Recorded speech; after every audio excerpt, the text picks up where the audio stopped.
하나님의 크신 복과 은혜가 넘치시길 축원을 드립니다.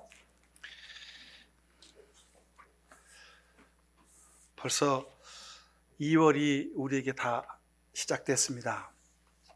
이제 며칠만 기다리시면 또 봄을 알리는 아름다운 꽃들이 우리 주변에 찾아오게 될 겁니다. 여러분 조금만 기다리시면 봄이 우리 곁에 다가올 겁니다. 자, 2023년 시작하면서 제가 지난 넉 주 동안 여러분들에게 신앙의 기본에 관한 주제로 계속 말씀을 드리고 있습니다. 말씀의 기초는, 우리 신앙의 기본은 창조신앙이다. 창조신앙은 하나님에게 전적으로 맡기는 것이다. 그러니 하나님에게 맡기고 삽시다 말씀드렸어요.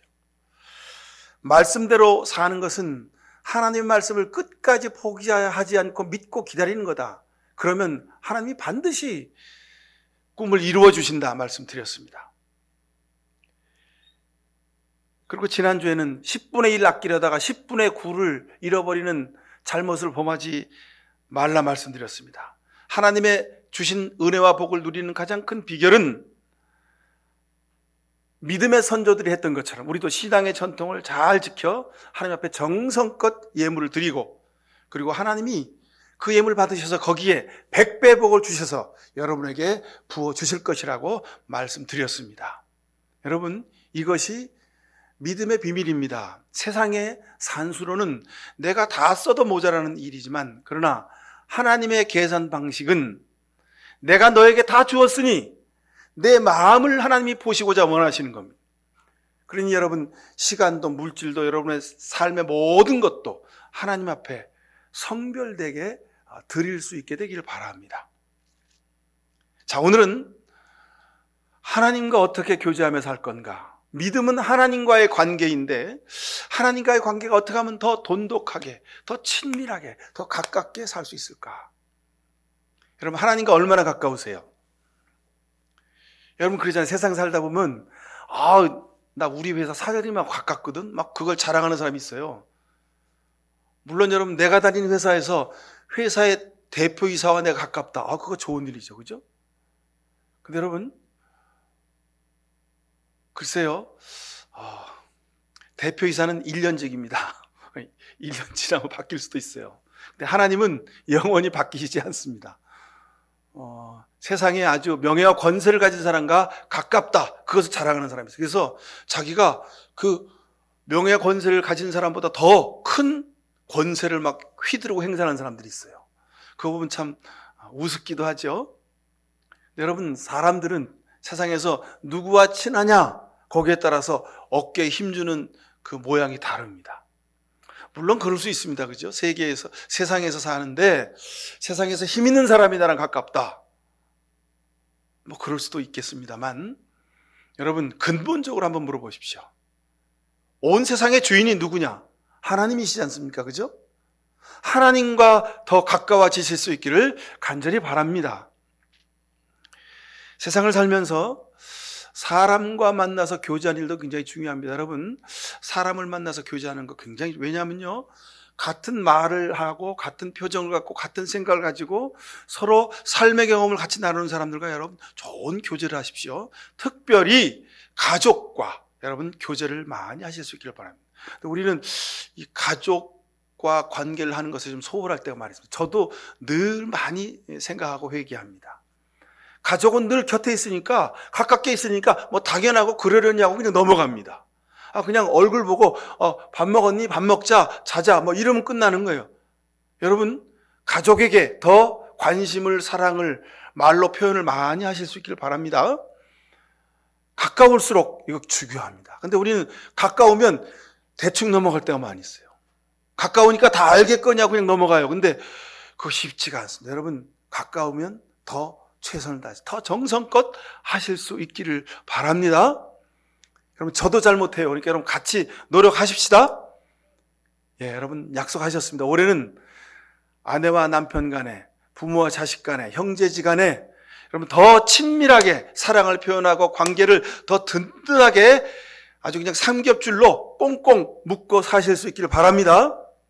왜냐하면 악마 사탄이요, 이 가족의 관계를 깨트리려고 아주 그냥 굉장히 노력을 많이 합니다. 왜요?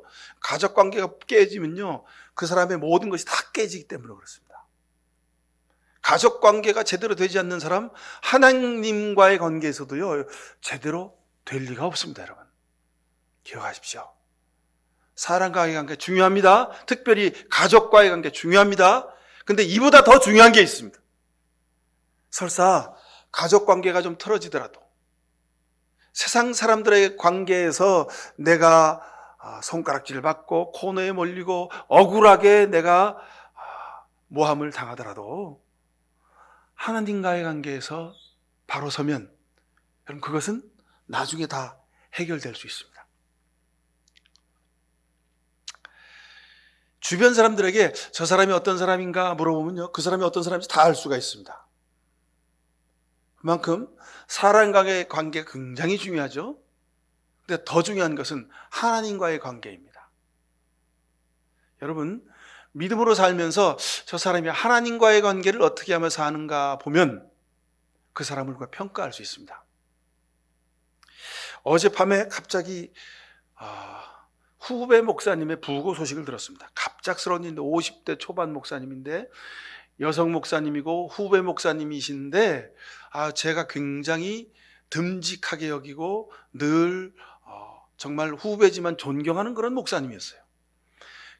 교회를 개척해서 정말 혁신적으로 아주 새로운 교회를 섬겨가면서 자기 온 몸을 전 인생을 던지며 교회를 섬겼던 분이고, 또 자기 교회뿐만 아니라 이 대한민국의 역사와 이 세계를 들어 사용하시는 하나님의 그 놀라운 사역을 감당했던 그런 아주 훌륭한 목사님인데 갑자기 어제 저녁 때 돌아가셨다는 전화가 왔어요. 그래서 주일 준비를 하고 뭐 설교 준비도 하고 기도는 그러는데 그냥 마음이 너무 무거워서 참 하기가 어려웠습니다. 모든 목사님들이 깜짝 놀라고 막 그냥 전화로 이게 무슨 일이래, 어떻게 돌아가셨대, 그리고 막 서로 그냥 어떡하지 너무 안타까워서 그렇게 서로 전화 통화를 했던 시간이었습니다. 아마도 너무 수고를 많이 하시니까 하나님이 그만해라, 그만해도 됐다, 이제 나한테 와서 편하게 쉬어라, 하나님이 일찍 그래서 불러가신 게 아닌가 그런 생각을 합니다. 모든 것의 주인은 하나님이시다는 것을 다시 한번 깨달아 알 수 있었던 그런 시간이었습니다. 여러분 그렇습니다. 내 생명도 내 시간도 내 모든 계획도 하나님의 것임을 기억하시기 바랍니다. 만약 내 생명, 내 물질, 내 모든 사회적 관계가 내 것이라고 살았더라면 그 여목사님이 하나님께 갑자기 부르심을 받았는데 사람들이 뭐라 그럴까요?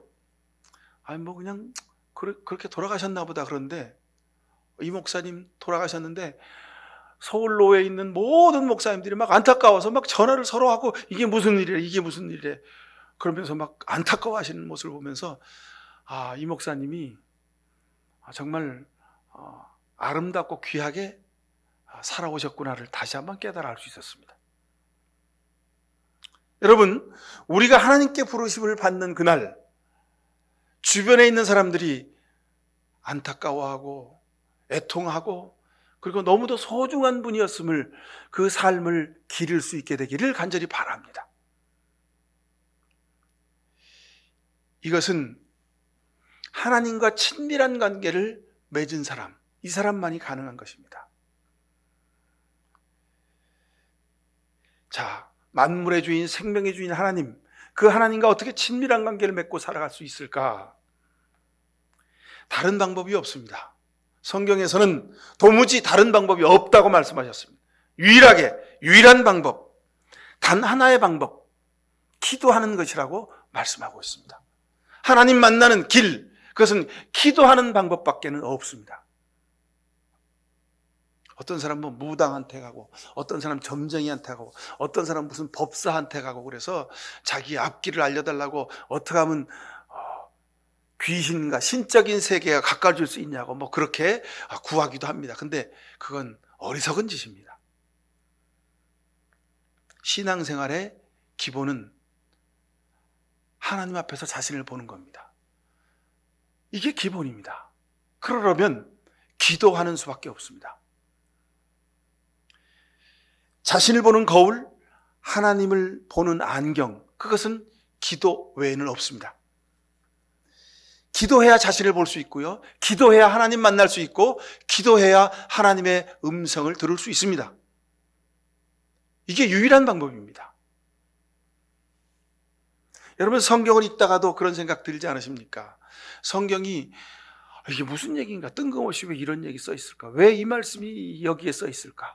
읽다 보면 도무지 이해가 안 될 때가 참 많이 있습니다. 근데 그때마다 하나님 이 말씀이 어떤 뜻입니까? 하나님 내가 어떻게 살아야겠습니까? 하나님이 이 말씀이 제 인생에 어떤 지혜를 주는 걸까요? 하고 묻는 마음으로 기도하면 하나님이 기도 가운데 성경을 깨달아 알게 하시고 성경을 볼 수 있는 눈을 허락해 주심을 우리가 깨달아 알게 됩니다.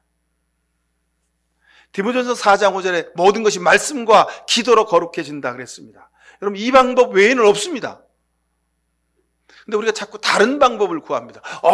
누가 어디서 그냥 말씀을 기가 막히게 가르친데, 누가 기가 막힌 말씀을 전한데, 누가 자꾸 세상에서 어디 다른 곳에서 뭐 신비한 방법이 있다고, 좋은 방법이 있다고, 사람들이 많이 모인다고 우리는 자꾸 세상적인 방법에 구하고 있습니다. 근데 여러분, 세상적인 방법으로는 하나님을 만날 도리가 없습니다. 오직 말씀을 읽고 기도하는 가운데 사는 것, 이것이 하나님 만나는 유일한 방법입니다. 그리스도로 살아가는 우리가 거룩하게 살아야 합니다. 그리고 세상에서 많은 사람들에게 하나님이 살아계심을 보일 수 있어야 합니다. 이 방법도 기도하는 방법밖에 없습니다. 여러분, 지금까지 어떻게 기도해 오셨습니까? 얼마나 기도하셨습니까? 다시 한번 여러분의 삶을 돌이켜 보실 수 있길 바랍니다. 기도하지 않고 살아가는 사람, 그 사람은 하나님을 모르는 사람입니다. 기도하지 않고 살아가는 사람, 그 사람은 하나님을 부인하는 것과 같습니다. 여러분, 우리가 세상 살면서 요즘 참 그런 세상이죠. 핸드폰을 두고 다니면 핸드폰 없이는 한 시간도 우리가 살아갈 수가 없어요. 핸드폰 없이는 하루를 살 수가 없어요. 그죠? 거기에 모든 것이 다 들어있습니다. 전에는 핸드폰이 전화하는 기능으로만 사용됐어요. 근데 요즘 핸드폰이 무슨 기능입니까? 우리 삶을 전체 책임지는 기능이 이 핸드폰 안에 들어있습니다. 뭐 은행 거래도 할 수가 없고, 무슨 정보 검색도 할 수가 없고, 무슨 약속 스케줄도 거기 다 들어있는데 아무것도 할 수가 없습니다. 그죠? 휴대폰 없이는 우리가 하루도 살 수 없는데, 하나님 없이는 기도하지 않고는 하루도, 이틀도, 사흘도, 나흘도, 일주일도, 한 달도 살아가더라는 겁니다. 여러분, 이게 무슨 일입니까? 핸드폰 없이는 살 수 있습니다, 여러분. 세상 사람과 한 달 전화 안 한다고 뭐 그 사람이 없어지기란 내가 없어지게 합니까? 그래, 아니지 않습니까? 그죠? 여러분, 핸드폰 없이도 살 수 있습니다. 하나님 없이는 살 수 없잖아요. 근데 하나님 없이 살 수 있을 것처럼 우리는 그렇게 여기고, 기도하기를 소홀히 하고, 바쁘면 기도하기를 건너뜁니다. 아무 문제 없으면 기도하지 않습니다. 그리고 문제가 생기면 그때 하나님 나 살려달라고, 하나님 이거 어떻게 하면 좋냐고, 그때 매어달려 기도합니다. 여러분, 평소에 기도하십시오. 문제가 생기기 전에 기도하십시오. 문제를 만나기 전에 기도하십시오. 엎어지기 전에 기도하십시오. 고통 가운데 빠지기 전에 기도하십시오. 이것이 기도해야 하는 이유입니다. 그러잖아요, 여러분. 아주 유능한 의사는 치료하는 의사보다 예방하는 의사가 더 아주 유능한 명이라고 그렇게 말합니다. 근데 그게 우리에게 와닿지 않습니다. 그죠? 여러분, 아무리 하나님의 은혜와 사랑 가운데 하나님이 내게 믿음의 신비함을 주셔서 모든 문제가 기도하면 다 해결된다고요, 여러분. 그런데 중요한 것은 아프지 않는 게 최고지 않습니까? 그죠? 그러니 평소 하나님과 늘 함께 동행하는 삶을 기도 가운데 누리실 수 있기를 바랍니다. 일상생활 하다 보면 여러분, 옷에 옷이 이렇게 어디 스치다가 보면 어디 빼쪽 튀어나오는데 못에 걸려가지고 옷이 찢어지는 경우가 많이 있습니다. 누군가 한때는 필요해서 못을 박았죠. 근데 이제 필요가 지나서 못이 그냥 계속 박혀 있어요. 그런데 거기에 옷이 걸려서 찢어집니다. 못이 다 존재하는 이유가 있죠. 자, 이건 우리 삶뿐만 아니라 우리 영혼과 우리 마음 가운데서도 그렇습니다. 우리 마음속에 수많은 못이 박혀 있습니다. 그리고 나도 또 다른 사람의 마음에 가슴에 막 못을 박고 사는 거예요. 막 우리 개인의 삶도 그렇고 공동체도 그렇고 우리 역사도 그렇고 그런 아픔의 못이 많이 박혀 있어요. 그전엔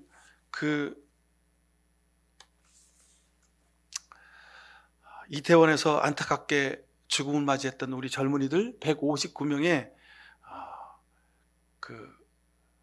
100일째 되는 날이라고 하는 그런 날을 지내왔습니다. 근데 가만히 보면서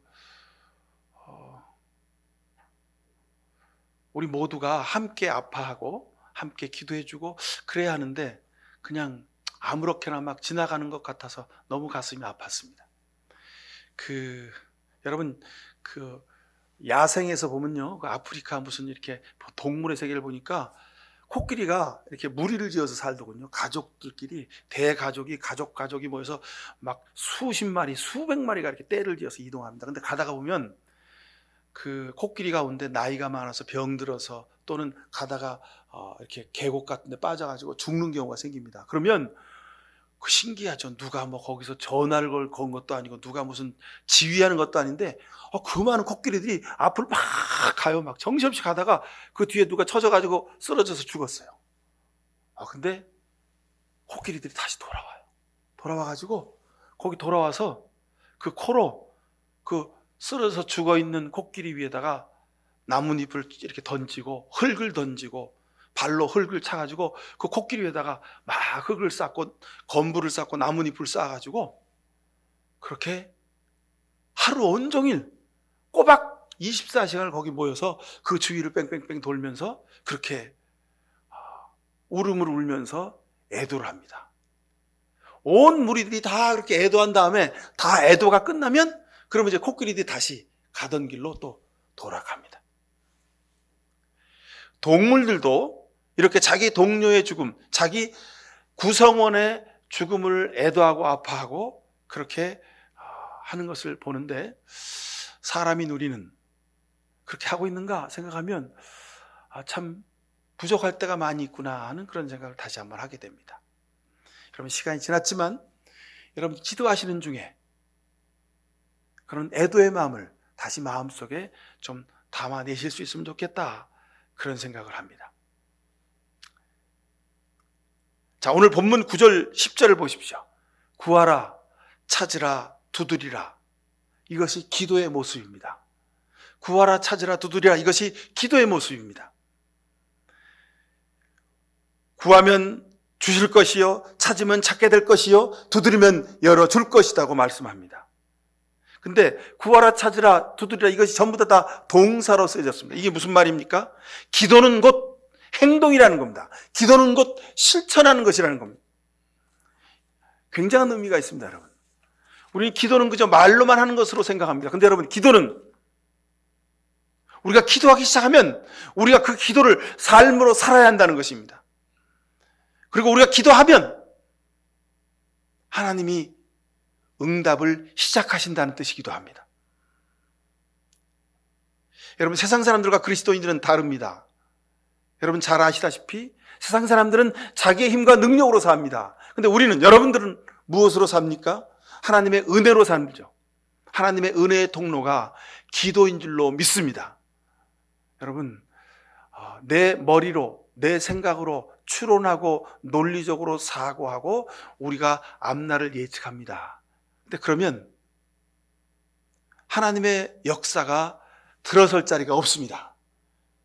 그런데 불가능하고 안 되고 이건 실현될 수 없는 일이지만, 그러나 기도하고 하나님께 은혜를 구하면 그 기도 가운데 길이, 방법이, 그리고 이루어지는 것을 우리가 볼 수 있게 됩니다. 이것이 기도의 힘입니다. 믿음으로 사는 여러분들은 내가 얼마나 부족하고 연약한지를 잘 아시는 분들입니다. 그러기에 우리는 기도하며 살죠. 그런데 여러분, 때때로 살다 보면 육신을 가지고 살기에 자꾸 내 손과 발을 의지하고 내 머리만을 의지합니다. 주변에 가지고 있는 내 삶의 환경을 의지합니다. 이 정도 되면 됐지 뭐. 이렇게 살면 되는 거지 뭐. 이만큼이면 됐겠지. 인간적인 눈으로 우리 상황을 평가하게 됩니다. 아니라는 겁니다. 여러분, 우리 인생의 가장 큰 문제가 무엇입니까? 지금 여러분이 안고 있는 가장 큰 문제가 무엇입니까? 그것은 기도하지 않는 게 가장 큰 문제인 것을 깨달아 아실 수 있길 바랍니다. 하나님을 의지하지 않는 것, 이것이 가장 큰 문제입니다.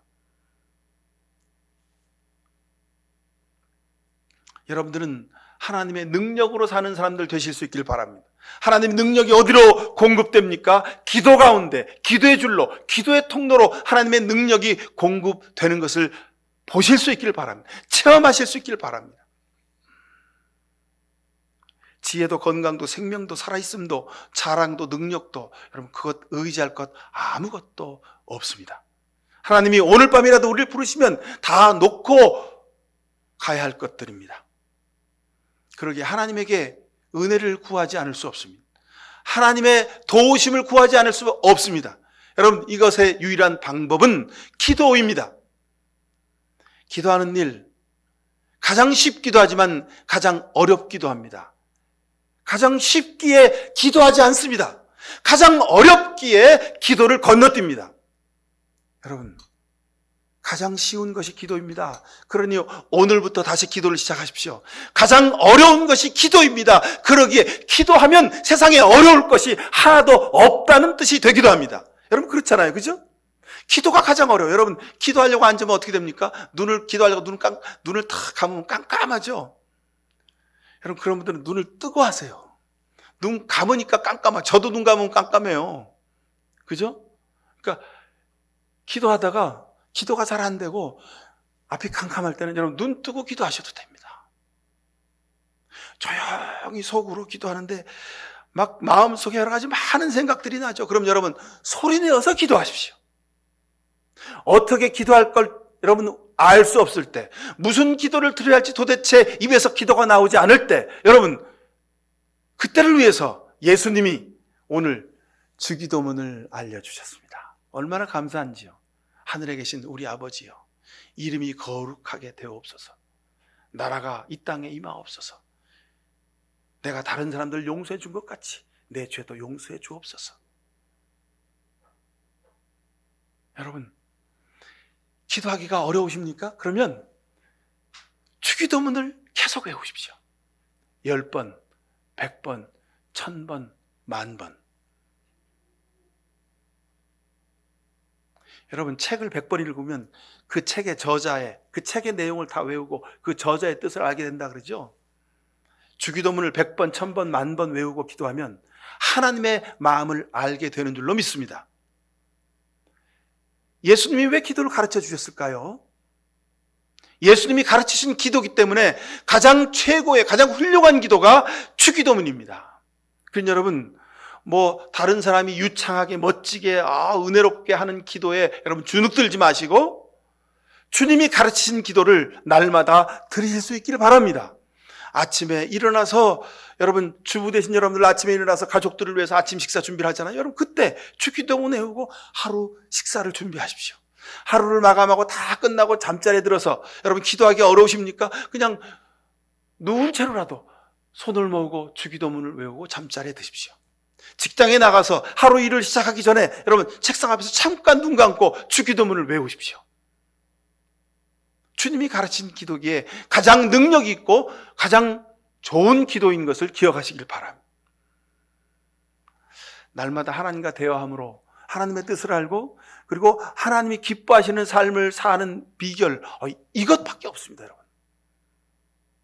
자꾸 우리가 하나님이 원하시는 훌륭한 일, 멋진 일, 큰 일, 대단한 일을 하려고 노력합니다. 근데 여러분, 생각해 보십시오. 우리가 지난 설에도 여러분 다 친정으로 또는 시댁으로 시골로 다 다녀오셨잖아요. 그죠?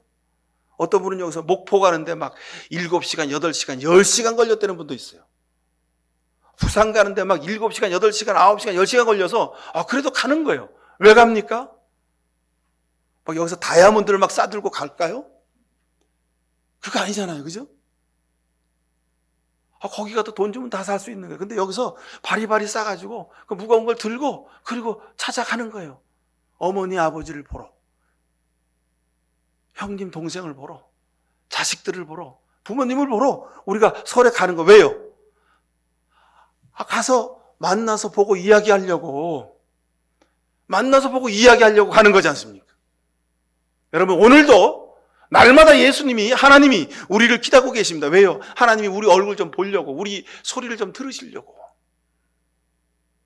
날마다 기도 가운데 하나님 만나고 하나님 음성 듣고 사실 수 있기를 간절히 바랍니다. 여러분, 이것이 기도입니다. 세상 사람들은 좀 못 만나고 살아도 됩니다. 가끔 전화하고 바쁘면 못 만날 수 있습니다. 근데 여러분, 하나님은 꼭 만나고 살아가실 수 있기를 바랍니다. 시편 31편에 주님, 내가 주께 피하오니 다시는 내가 부끄러움을 당하지 않게 해주십시오. 주의 의로우심으로 나를 건져주십시오. 시편 34편에 보면 의인이 부르짖으면 주께서 반드시 들어주시고 그 모든 재난에서 반드시 건져주신다. 주님은 마음이 상한 사람에게 가까이 계시고 영혼이 짓밟힌 사람을 구원해 주신다고 하셨습니다. 시편 35편은 주님, 나와 다투는 자와 다투시고 나와 싸우는 자와 싸워달라고 기도하고 있습니다. 저녁에는 눈물을 흘리도 아침이면 기쁨이 넘친다고 고백하고 있습니다.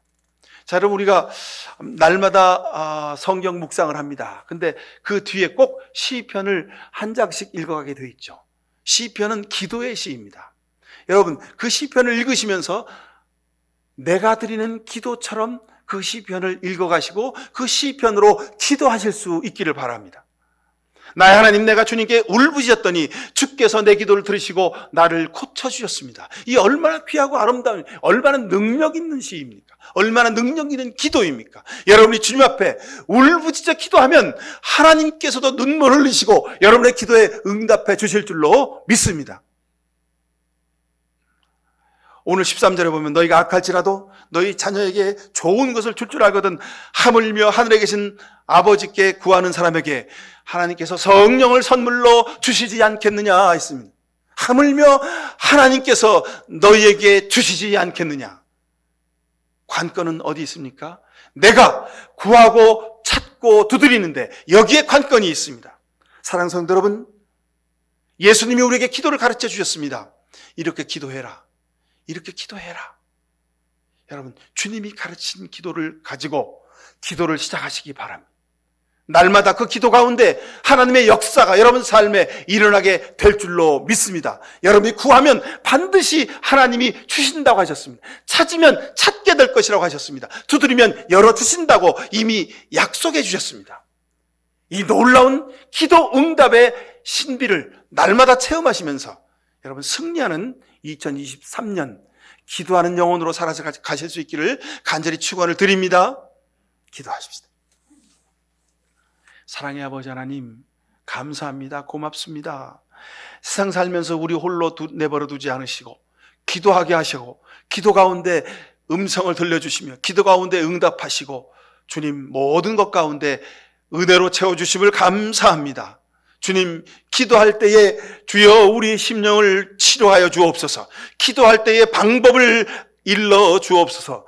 기도할 때 하나님의 뜻을 깨달아 알게 하옵소서. 기도할 때 하나님의 능력이 우리에게 흘러넘치게 하옵소서. 기도할 때마다 주님 새 생명과 소망으로 새롭게 위로함 받게 하시고 승리하도록 주님 은총을 베풀어 주옵소서. 예수 그리스도 이름으로 기도하옵나이다. 아멘. 가장 쉬운 일이기에 소홀히 했습니다. 어려운 일이기에 건너뛰고 하지 못했습니다. 하지만 이후로 가장 먼저 기도하겠습니다. 바쁘고 힘들고 어려운 때일지라도 기도하겠습니다. 기도의 삶, 기도의 무릎, 기도의 두 손을 모아 하나님과 가장 가까이 교제하며 믿음의 승자들 되기 원합니다. 이런 귀한 결단하는 이 시간 머리 숙인 모든 주의 백성들 머리 위에 기도할 때마다 응답해 주시는 하나님 아버지의 귀하신 사랑과 기도를 통하여 십자가의 은혜를 가득가득 채워주시는 예수 그리스도의 십자가의 귀하신 은혜와 지금도 우리 곁에 계셔서 우리의 기도를 중보해 주시는 성령님의 복 내려주심이 사랑하는 저들의 기도 가운데, 저들의 자녀와 가정과 일터와 이 나라 민족의 역사 가운데 지금부터 영원히 함께 해주시옵기만을 간절히 축원하옵나이다. 아멘.